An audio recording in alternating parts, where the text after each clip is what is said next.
Você já parou para olhar para a palma da sua mão hoje? Não para as linhas do seu tipo, mas para esse retângulo de vidro e silício que você carrega para todo lado. Esse aparelho que você usa para pedir comida, brigar com estranhos na internet e, ocasionalmente, ignorar ligações de sua mãe.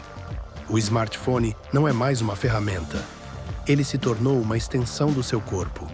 Se você esqueceu em casa, sente que perdeu um membro, uma parte de sua memória, ou até sua identidade. É uma dependência quase biológica. Mas houve um tempo, e não faz tanto tempo assim, em que a voz humana era prisioneira da distância.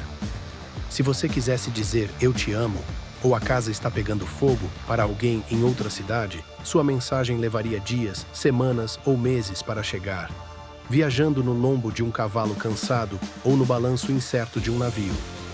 A solidão era a regra absoluta, e o silêncio entre as cidades era um abismo intransponível.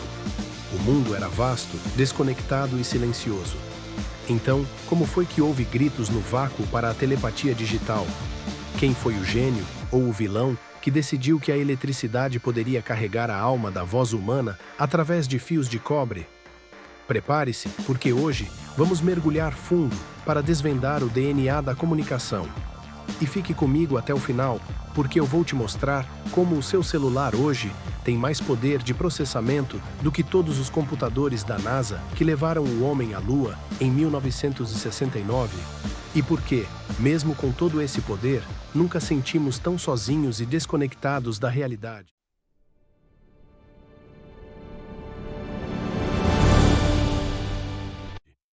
Tudo começou com uma obsessão convidada: a surdez. Alexander Graham Bell não concordou com o dia de querer inventar o iPhone. Ele queria ajudar os surdos a ouvir. Ele era um professor de elocução, filho de uma mulher surda e casado com uma mulher surda.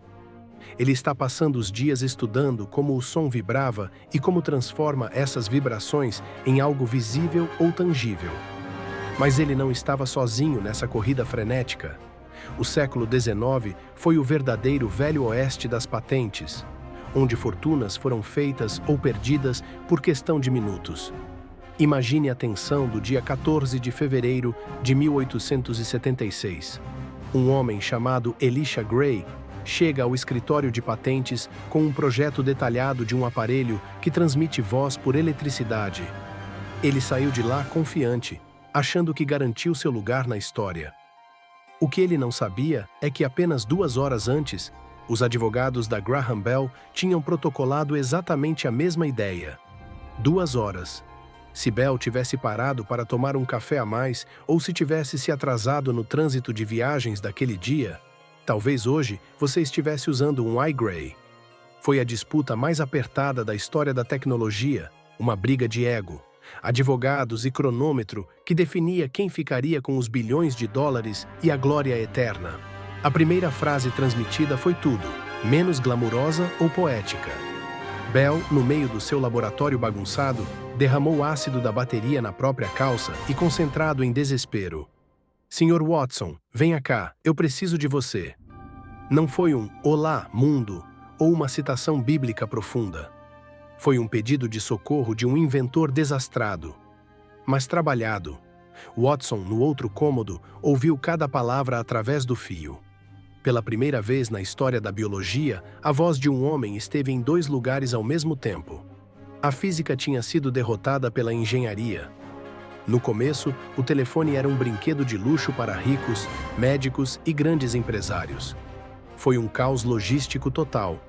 Você não tinha um teclado para descartar, não existiam números de telefone. Você simplesmente tirou o fone do gancho e esperava. Do outro lado, uma voz feminina perguntava com paciência angelical: "Número, por favor?" Ou, mais comum na época, você dizia o nome da pessoa: "Quero falar com o Dr. Smith." Esses eram os telefonistas. Eles eram os algoritmos humanos da época, a aceleração dos dados feitos de carne e osso. Imagine uma sala gigante, barulhenta, com centenas de mulheres conectando e desconectando cabos em painéis de madeira imensos. Elas eram as guardiãs de todos os segredos da cidade. Se o prefeito estava treinando a esposa, se o açougueiro estava vendendo carne estragada, ou se o pai estava doente, eles sabiam primeiro que todo mundo. Eles ouviram tudo, intencionalmente ou não. Eram o Google, o Facebook e o Tinder, tudo operado manualmente por moças de coque e vestidos longos. Curiosamente, os primeiros telefonistas contratados eram meninos adolescentes. Mas a experiência foi um desastre completo. Os garotos eram mal educados, faziam piadas pesadas com os clientes, gritavam e trocavam os cabos de propósito só para ver a confusão. A solução foi permitir a todos e contratar mulheres que eram consideradas mais pacientes, corteses e menos propostas a xingar os usuários. O telefone, então, moldou o mercado de trabalho feminino décadas antes de muitas mulheres terem direito ao voto. Mas a privacidade? Esqueça. Se você queria ter uma conversa íntima, tinha que torcer para um telefonista não estar entediado ou curioso demais naquele dia. Por quase um século, o telefone ficou acorrentado à parede. Você era escravo do fio de cobre. Se quisesse falar com alguém, tinha que ficar parado em um canto da casa ou do escritório como se estivesse de prisão. O telefone era um móvel pesado, como um sofá ou uma geladeira. Até que, em 1973, um engenheiro visionário da Motorola, chamado Martin Cooper, decidiu que o ser humano precisava de pernas. Ele queria que a comunicação fosse pessoal, não ligada a um lugar geográfico. Ele criou o Dynatac 8000X. Mas não se engane pela nostalgia das fotos antigas. Aquilo não era um celular, era uma arma de defesa pessoal disfarçada. Pesava mais de 1 quilo, tinha o tamanho de uma caixa de sapatos e a bateria durava apenas 20 minutos de conversa antes de morrer. E para carregar? Você precisa de 10 horas na tomada. Era o tijolão original, um trambolho bege que custava o equivalente a $10.000 em valores de hoje. A primeira ligação de celular da história foi um ato de pura trollagem tecnológica. Cooper saiu para a rua em Nova York, cercado por jornalistas curiosos, e se especializou em seu maior rival na AT&T, Joel Engel. Ele disse: "Joel, estou te ligando de um telefone móvel de verdade. Um telefone portátil de mão que eu posso carregar." O silêncio do outro lado da linha foi o som da derrota da maior empresa de telecomunicações do mundo para um tijolo de plástico. O telefone tinha finalmente quebrado as correntes da parede, mas agora ele declarou que você tinha bíceps fortes e uma conta bancária astronômica para segurá-lo por mais de 5 minutos. Nos anos 90 e início de 2000, a moda era diminuída. Os telefones flip fizeram você se sentir um capitão da jornada nas estrelas. Tradição, o lendário Nokia 3310. O aparelho que era mais resistente que um tanque de guerra, que caiu do 3º andar e quebrou o calçamento, mas continuou funcionando. A bateria durou uma eternidade e o jogo da cobrinha era o ápice do entretenimento móvel. Mas todos eles tinham algo em comum: botões físicos. Muitos pequenos que acumulavam sujeira e limitavam o que o aparelho podia fazer. Até que chegamos ao dia 9 de janeiro de 2007. Steve Jobs subiu ao palco da Macworld e disse que iria apresentar 3 produtos revolucionários: um iPod de tela larga com controles por toque, um telefone celular revolucionário e um comunicador de internet inovador. Ele repetiu isso várias vezes, como um mantra, até que a plateia finalmente conseguiu a jogada. Não eram 3 aparelhos separados, era um só. O iPhone não inventou o smartphone, mas matou o teclado físico de forma impiedosa. Ele transformou o telefone em uma tela infinita, que mudava de forma e função de acordo com sua necessidade. Foi o momento exato em que o telefone deixou de ser um aparelho de voz e virou um computador de bolso multitarefa. O mundo mudou ali, naquele palco. A clique mecânica foi substituída por swipe suave. De repente, o telefone não servia mais apenas para falar. Ele serve para ver, tocar, sentir e navegar pelo mundo.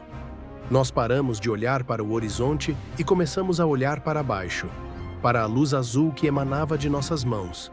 Aqui vai um fato que vai queimar sua cabeça e te fazer olhar para o seu celular com mais respeito. O smartphone que você está usando agora para assistir a este vídeo tem milhões de vezes mais memória e poder de processamento do que o computador que guiou a missão Apollo 11 até a Lua em 1969. Se você é seu celular atual para os engenheiros da NASA daquela época, eles provavelmente achariam que era tecnologia de uma civilização complicada. Eles tinham computadores que ocupavam salas inteiras e tinham menos potência que seu controle remoto hoje. E nós usamos esse poder computacional absurdo para quê? Para colocar filtros de gatinho no rosto, discuta política com desconhecidos e veja vídeos de receitas que nunca vamos ter coragem de fazer. Mas a engenharia por trás disso é assustadora e fascinante. Dentro desse aparelho existem bilhões de transistores tão pequenos que milhões deles caberiam na ponta de um único fio de cabelo. É o ápice da inteligência humana concentrado em um pedaço de vidro e metal. Mas esse poder trouxe um custo invisível e alto. O telefone se tornou o maior ladrão de atenção da história da nossa espécie. Ele foi desenhado por psicólogos comportamentais e engenheiros de software para ser viciante. Cada notificação vermelha, cada curtida, cada vibração fantasma no seu bolso libera uma dose de dopamina no seu cérebro, mesma substância química ligada ao vício em jogos de azar e drogas. Nós achamos que usamos o telefone, mas na maioria das vezes é o telefone que usamos, ditando o que devemos sentir, comprar e pensar a cada segundo. E assim vemos ao grande paradoxo do nosso tempo, a ironia suprema da tecnologia. Nunca foi tão fácil falar com alguém, em qualquer lugar do globo. Você pode fazer uma chamada de vídeo em alta definição com um amigo no Japão enquanto está sentado no conforto do seu banheiro. A distância geográfica morreu. Foi assassinada pela fibra óptica e pelos satélites.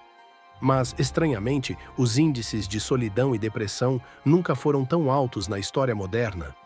Antigamente, você ligava para uma casa, para um lugar fixo e perguntava: "O fulano está?" Hoje você liga para uma pessoa diretamente, não importa onde ela esteja.